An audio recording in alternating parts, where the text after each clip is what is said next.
స్తుతిపాత్రుడా మీకు వందనాలు, స్తోత్రము నాయన. ఈ నామానికి మహిమ కలుగును గాక.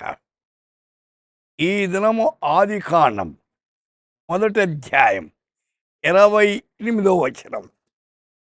వారు ఫలించి అభివృద్ధి పొంది విస్తరించి,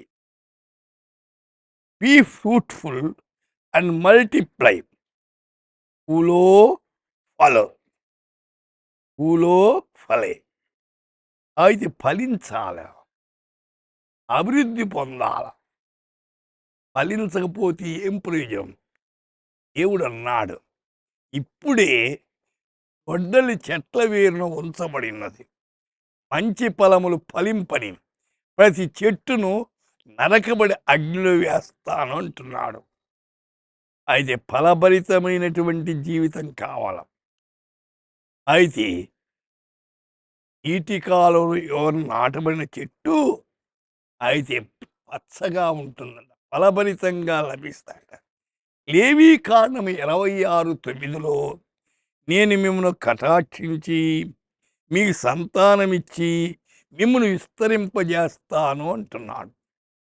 ఆయన మనల్ని విస్తరింపజేసేవాడు, కటాక్షించేవాడు, తోడుగా ఉండే దేవుడు. 107వ కీర్తనలో 38వ వచనములో ఆయన వారిని ఆశీర్వదింపగా వారు అధికముగా సంతానాభివృద్ధి నొందిరి. అయితే అధికంగా సంతానాభివృద్ధి ఆశీర్వదించాలి.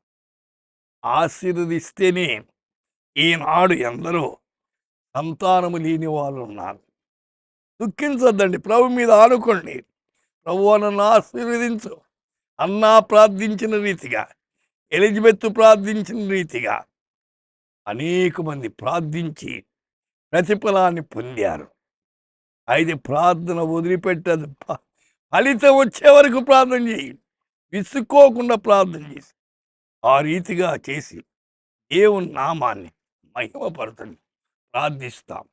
ప్రభువా, మీ బిడలు ప్రార్థించి ప్రతిఫలాన్ని పొందేదానికి కృప దయచేయండి.